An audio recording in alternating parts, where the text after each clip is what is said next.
Chaque jour, vous parlez. Vous saluez un collègue. Vous échangez une idée. Vous formulez une opinion. Mais au fond de vous, avez-vous déjà eu l'impression que vos mots ne laissent aucune trace? Comme s'ils glissaient sur l'instant, sans jamais s'ancrer dans l'esprit de ceux qui vous entourent. Parler, ce n'est pas être entendu. Être entendu, ce n'est pas être écouté. Et être écouté, ce n'est pas encore être respecté. Dans notre monde saturé de voix, de notifications, de discours creux, certaines personnes pourtant, dès qu'elles ouvrent la bouche, imposent le silence. On les écoute, on les suit, on se souvient de leurs phrases. Pourquoi? Parce qu'elles ont compris une chose que la majorité ignore. Les mots sont une architecture invisible. Ils construisent, ils déclenchent, ils sculptent votre réalité et celle des autres. Mais personne ne vous l'a appris. Dans cette vidéo, vous allez découvrir 3 mots précis. 3 mots capables de transformer n'importe quelle phrase, n'importe quelle interaction, en un moment d'impact. Ce ne sont pas des mots magiques. Ce sont des leviers mentaux, émotionnels, psychologiques. Et utilisés avec conscience, ils font de vous quelqu'un qu'on écoute, qu'on respecte, qu'on suit. Mais ces mots ne seront révélés qu'à la fin. Car pour qu'ils fonctionnent, encore faut-il comprendre ce qui précède chacun d'eux. La posture intérieure, l'intention et surtout, la rigueur dans votre manière de parler. Alors écoutez bien, car dès maintenant, chaque phrase peut devenir un instrument de transformation. Chapitre 1. Tes mots sculptent ta réalité. Nous croyons que ce sont nos actions qui nous définissent. Mais c'est faux. Ce qui nous définit vraiment, ce sont les phrases que nous répétons chaque jour, intérieurement. Je suis nul. Je suis fatigué. Je n'ai pas le temps. Je ne suis pas comme eux. Ce ne sont pas des plaintes anodines, ce sont des programmations. À force de les répéter, vous ne décrivez plus la réalité, vous la créez.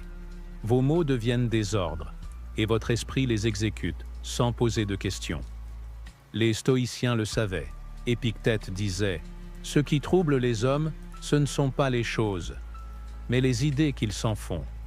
Et ces idées se forment à partir des mots que vous choisissez, les mots que vous entendez, et surtout, les mots que vous vous dites. Chaque « je » n'y arriverait pas, inscrit une limite dans votre conscience. Chaque « je suis incapable » devient une prophétie. Vous voulez changer votre vie? Alors commencez par changer votre vocabulaire intérieur. Cessez de répéter ce qui vous affaiblit. Remplacez. Au lieu de « je suis épuisé », dites « je recharge ». Au lieu de « je ne suis pas assez », dites « je progresse ». Au lieu de « je n'ai pas de chance », dites « je me prépare ». Ce ne sont pas des phrases positives. Ce sont des fondations. Car un mot, répété chaque jour, devient une croyance. Une croyance devient un comportement. Et un comportement devient votre vie. Ceux qui réussissent ne parlent pas mieux. Ils parlent autrement. Leurs mots ne sont pas plus beaux. Ils sont orientés. Chaque mot est un pas vers une version plus forte, plus stable, plus claire d'eux-mêmes. Et vous? Quels mots utilisez-vous pour parler de vous, chaque jour, dans votre propre tête? Tu peux être brillant. Tu peux être compétent. Tu peux avoir lu tous les livres, acquis toutes les compétences, travaillé dur. Mais si ta manière de parler trahit l'hésitation, la confusion ou la peur, les autres ne verront jamais ce que tu portes en toi. C'est brutal, mais c'est réel. Le monde ne te juge pas seulement sur ce que tu fais. Il te jauge sur la façon dont tu t'exprimes. Tu dis « Je pense que peut-être ce serait bien ». L'autre dit « Voici ce que je propose ». Tu dis « Je ne suis pas sûr, mais bon ». L'autre dit « Je vais m'en occuper ». Qui inspires-tu? Qui écoute-t-on? Qui semble savoir où il va? Les mots que tu utilises sont comme une signature invisible. Ils trahissent ta posture intérieure. Ils révèlent tes doutes ou ta détermination. Ils ouvrent des portes ou les ferment en silence. Et tu n'as pas besoin de parler fort pour imposer ta présence. Tu n'as pas besoin de crier pour convaincre. Tu as besoin de parler avec clarté, avec densité, avec certitude. Marc Aurèle ne parlait pas pour séduire. Il parlait pour exprimer sa vertu, pour aligner son esprit avec sa mission. Et c'est ce qui le rendait inébranlable. La plupart des gens parlent pour se faire aimer, pour se justifier, pour combler le vide. Et dans cette agitation, ils perdent leur force. Ils deviennent transparents. Ne parle pas comme eux, parle comme quelqu'un qui n'a rien à prouver. Parle comme quelqu'un qui a quelque chose à offrir. Chaque mot que tu prononces doit refléter une stabilité intérieure. Et si tu n'as rien à dire, ne dis rien. Le silence, parfois, en dit long sur la maîtrise. Les grands esprits ne cherchent pas à remplir les silences. Ils les dirigent. Ils sculptent leurs phrases comme des actes. Et chaque acte est un signal. Ceux qui parlent trop veulent plaire. Ceux qui parlent juste veulent marquer. Retiens ceci. Ce que tu dis n'est jamais neutre. Chaque mot que tu choisis crée une impression, un souvenir, une image de toi. Alors la question est simple. Quelle image veux-tu projeter? Parler, c'est comme jouer aux échecs. Chaque mot est un mouvement. Chaque phrase, une stratégie. Et la majorité des gens jouent en amateur. Ils parlent trop vite, sans but, sans maîtrise. Ils dévoilent toutes leurs cartes dès la première minute. Ils veulent tout expliquer, tout justifier, tout clarifier. Mais ils oublient une chose. Le mystère est un aimant, et le silence, parfois, a plus de poids qu'une avalanche d'arguments. Imagine deux personnes dans une discussion. L'une se précipite, cherche à convaincre, argumente sans fin. L'autre parle peu, mais chaque phrase tombe comme un verdict. Qui capte ton respect? Qui marque ton esprit? La vérité, c'est que les mots mal choisis te ferment des portes que tu ne rouvriras jamais. Et inversement, une phrase bien placée, une seule, peut te faire franchir un seuil que tu n'avais jamais osé approcher. Marc Aurèle disait « La qualité de ta vie dépend de la qualité de tes pensées. Mais ces pensées, dans le monde, n'existent qu'à travers tes mots. Tu peux avoir les meilleures intentions, les plus grandes idées. Mais si tu parles trop vite, si tu expliques mal, si tu t'excuses en permanence, tu passes à côté de ton propre pouvoir.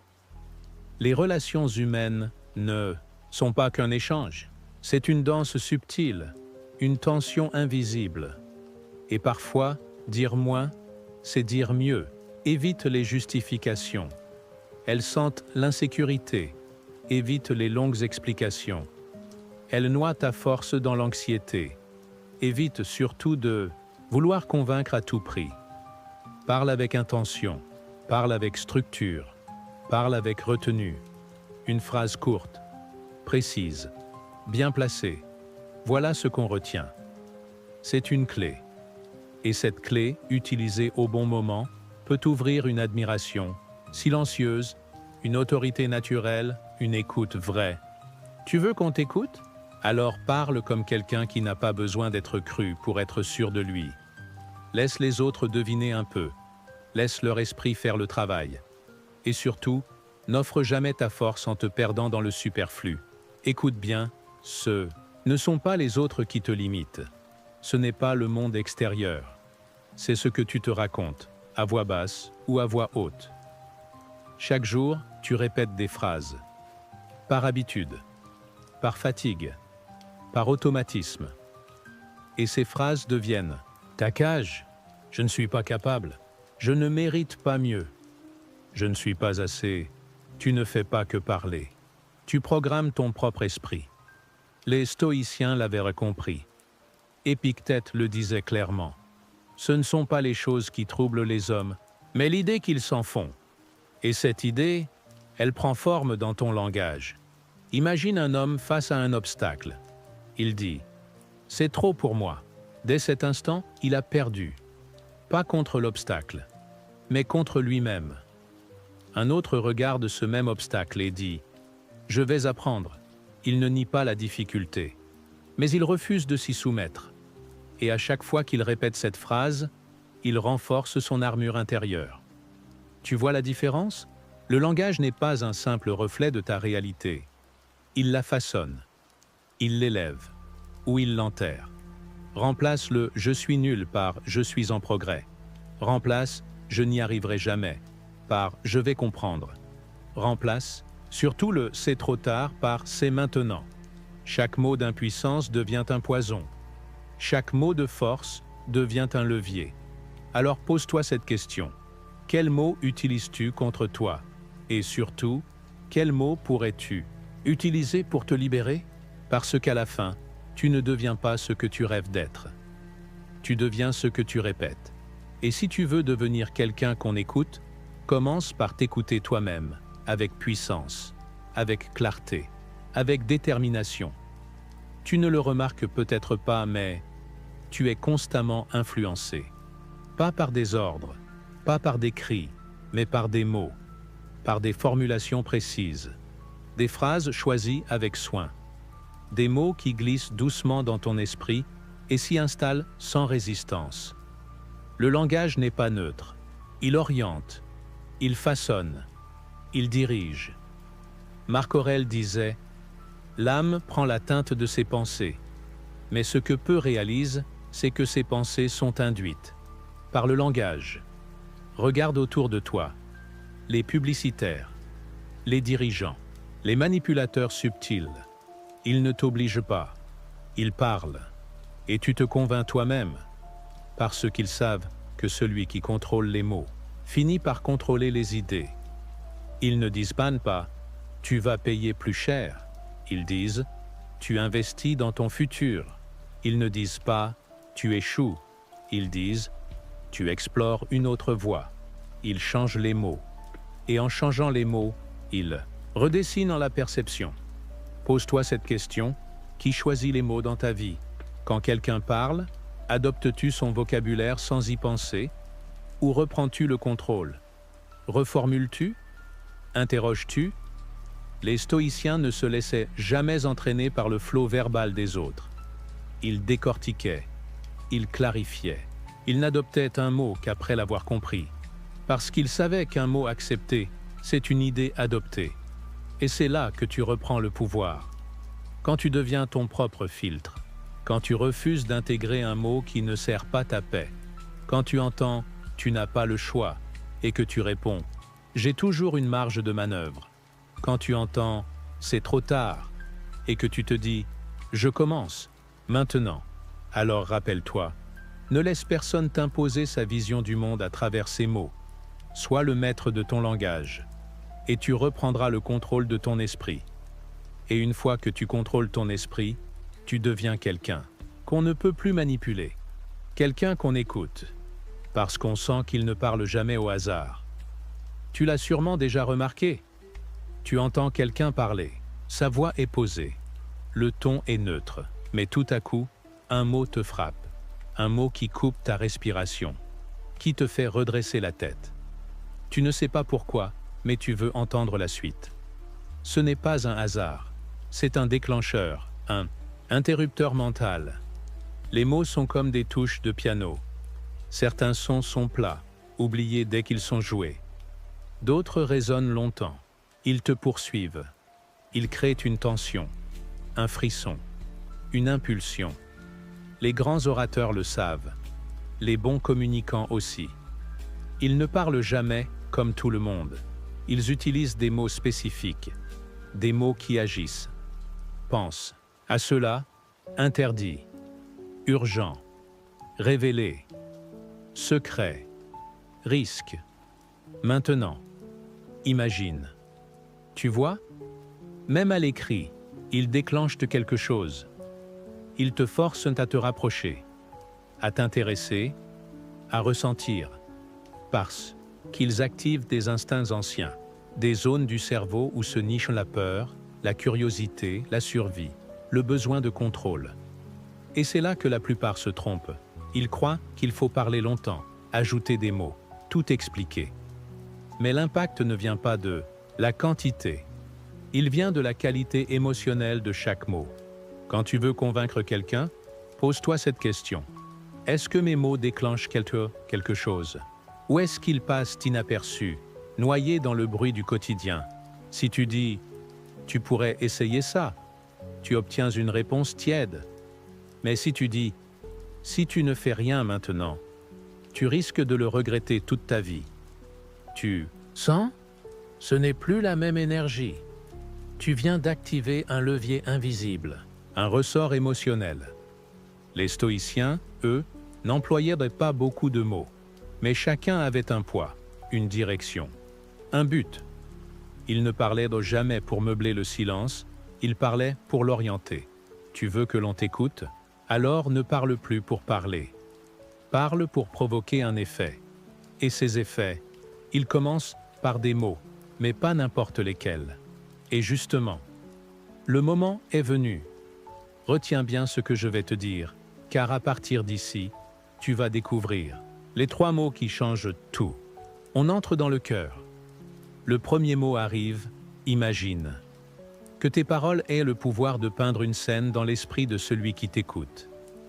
Imagine que ta voix ne se contente plus d'informer, mais d'inviter, de faire voyager, de transformer. Imagine ce que tu peux provoquer juste avec ce mot. Voilà justement la force du mot « imagine ». Ce mot n'est pas banal. Il agit comme une porte mentale, une faille dans la rationalité. Dès que quelqu'un l'entend, son cerveau bascule dans un autre mode. Il quitte la logique et entre dans le possible. Ce n'est plus toi qui parles, c'est lui qui voit. Il projette, il crée, il ressent, et ça change tout. Tu pourrais dire « Voici ce que je veux que tu fasses ». Ou tu pourrais dire « Imagine si tu pouvais le faire sans effort, juste en changeant une chose ». Le premier impose, le second inspire. Quand tu dis « imagine », tu n'es plus un orateur. Tu deviens un guide narratif. Tu n'argumentes plus. Tu fais vivre. C'est ce que faisaient les maîtres stoïciens lorsqu'ils exposaient une idée. Ils ne disaient pas « il faut que tu comprennes ». Ils disaient « imagine que la mort te suive chaque jour. Que ferais-tu différemment aujourd'hui ?» Et tout changeait. Le mot « imagine » a ce pouvoir de désarmer les résistances. Il ne confronte pas, il embrasse. Il donne à l'autre le rôle principal dans son propre film. Et qui refuserait ça? Pense à une conversation banale. Tu dis « Salut, ça va ?» L'autre répond « Oui, et toi ?» Et l'échange meurt aussitôt. Mais si tu dis « Imagine qu'aujourd'hui soit le dernier jour de ta vie », tu le vivrais comment? Tu viens de casser le schéma. Tu ouvres un couloir mental. Et ce couloir, c'est toi qui l'as construit. Ce mot est ta clé. Il attire l'attention. Il force la visualisation. Il ancre l'idée. Alors utilise-le. Mais choisis le bon moment. Dis-le lentement, avec calme, avec gravité. Et regarde comment, rien qu'en disant « imagine », tu changes le rythme. Tu crées du silence autour de ta voix. Un silence qui attend, qui écoute, qui suspend. Maintenant que l'attention est là, tu peux créer le lien. C'est le rôle du deuxième mot, tu sais. C'est fou comme ces 2 syllabes peuvent transformer une phrase vide en une phrase vivante. Tu sais, ce n'est pas juste une expression de langage courant. C'est un ancrage émotionnel. C'est un mot qui dit à l'autre « toi et moi, on se comprend ». Et à cet instant, tu ne parles plus à une foule. Tu parles à quelqu'un, à son intériorité, à son monde sensible. Parce que l'un des besoins fondamentaux de tout être humain, c'est de se sentir compris. Et tu sais, c'est ce raccourci vers cette compréhension. C'est l'activation de la complicité. Tu pourrais dire « ce produit est efficace » ou tu pourrais dire « tu sais, ce produit peut vraiment changer la façon dont tu travailles ». Dans le premier cas, tu informes. Dans le second, tu connectes. C'est ce que les maîtres de la persuasion savent. On n'écoute pas une vérité, venue de nulle part. On écoute quelqu'un qui nous parle à nous. Et les stoïciens l'avaient bien compris. Ils ne s'adressaient pas à des foules, même quand ils parlaient à des milliers. Ils s'adressaient à l'âme individuelle. Il savait que l'âme n'écoute pas les discours froids. Elle écoute ce qui vibre. Et pour vibrer, il faut parler avec proximité. Il faut dire « tu sais ». Ce mot peut transformer un monologue en dialogue intérieur. Parce qu'en le prononçant, tu obliges l'autre à s'impliquer. Tu le fais réagir intérieurement sans qu'il puisse s'en empêcher. Il se dit « oui, je sais », et voilà, tu viens de le faire entrer dans ton monde. Ce mot rend ta parole chaleureuse, humaine, intime. Et dans un monde saturé de contenus impersonnels, ce petit mot devient un pouvoir d'attraction immense. Ce n'est pas un détail, c'est une arme douce, une clé qui ouvre la porte de l'écoute émotionnelle. Et cette écoute-là, c'est celle qui fait qu'on se souvient de toi, même des jours après. Mais écoute bien, tu ne peux utiliser « tu sais » que si toi-même tu crois à ce que tu dis. Ce mot exige de l'authenticité, car s'il est prononcé sans conviction, il sonne creux, il trahit. Les stoïciens nous enseignaient que chaque mot doit venir de l'alignement entre ton esprit et ta bouche. Ne prononce jamais « tu sais » comme une formule. Dis-le comme une vérité partagée. Et il touchera. Alors maintenant, imagine. Tu commences ta phrase par « imagine ». Tu continues avec « tu sais ». Et là, tu sens que l'autre est suspendu à ce que tu vas dire ensuite. C'est là que tu ajoutes le mot le plus puissant, celui qui pousse à l'action, celui qui transforme un lien en engagement. Parce que ce mot, simple en apparence, est l'un des plus puissants leviers psychologiques jamais observés. Derrière chaque décision humaine, il y a un besoin caché de justification, de cohérence, de logique. Et parce que est la passerelle parfaite entre une idée et son acceptation. C'est un sésame invisible qui permet de convaincre sans forcer. Les chercheurs en psychologie l'ont prouvé depuis longtemps. Lorsque vous donnez une raison, même banale, les chances que votre message soit accepté augmentent drastiquement. Pas parce que la raison est exceptionnelle, mais simplement parce qu'il y a une raison. Nous sommes ainsi faits. Nous cherchons instinctivement le pourquoi. Nous voulons comprendre avant d'adhérer. Et lorsque quelqu'un nous donne un « parce que », il rassure notre esprit, il structure notre pensée, il oriente notre action. Imagine deux phrases. Tu devrais essayer cette méthode. Et tu devrais essayer cette méthode parce que ça va te faire gagner un temps fou. La première suggère. La deuxième dirige. Parce qu'en ajoutant ce mot, tu viens de prendre l'ascendant. Tu ne proposes plus. Tu conduis la pensée. C'est là tout le génie des orateurs stoïciens. Ils ne laissaient rien au hasard. Chaque mot, chaque tournure, était un outil de construction de l'adhésion. Ils savaient que le langage n'est pas un habillage, c'est une architecture mentale. Et le mot « parce que » en est l'une des colonnes les plus solides. Tu veux que quelqu'un te suive? Ne dis pas seulement « fais-le », dis « fais-le ». Parce que c'est ce qui va te permettre d'avancer. Tu veux que quelqu'un t'écoute? Ne dis pas juste « voici mon idée ». Dis « voici mon idée », parce que je crois que c'est la seule manière de changer les choses. Ce mot donne une raison d'exister à ta parole. Et une parole justifiée devient difficile à rejeter. Les manipulateurs le savent, les leaders aussi. Et toi, désormais, tu le sais également.